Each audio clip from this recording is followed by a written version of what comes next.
Well, really, this storm probably couldn't be predicted for a worse stretch of this campaign for both Obama and Romney for two reasons. One, it's the last full week of the campaign where these candidates want to be on the road, they want to be talking to voters in competitive states, but also more broadly, both of these campaigns have put a lot of emphasis on early voting, and that means getting people out to the polls next week before Election Day. So you're going to have volunteers, you're going to have staff who are all going to be out in these states, possibly states where we're going to have some pretty bad weather going on. And if voters can't get to those polls, that really affects the way that these campaigns are looking at their ground game in the states, looking at their get out the vote efforts, and ultimately looking at their vote totals. Look at travel to Ohio, look at travel to Virginia, two states where these candidates are planning to be a lot next week. Those are really the areas, the battlegrounds where we're looking at possible impacts from the storm.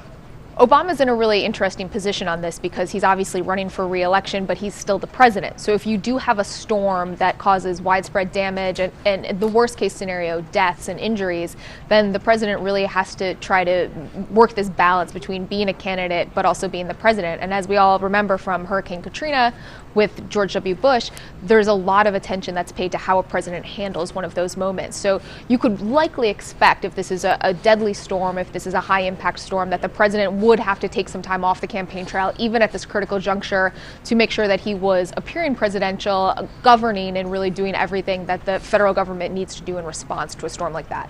If the president has an opportunity where he can look presidential, where he can look like he's in command in a crisis, that's something that voters look at. They may not instinctively sort of say that's something I'm looking for, but it's a lot about appearance and a lot about sort of how voters feel as they look at a situation. Now, similarly to Romney, voters might be looking at him and saying, how is he reacting? What's he doing with his campaign schedule? So that's something that, again, you don't want to look at something that could cause damage or cause injuries or deaths as something that's political, but of course we're in a political season, and that's what both of these campaigns are going to be trying to do.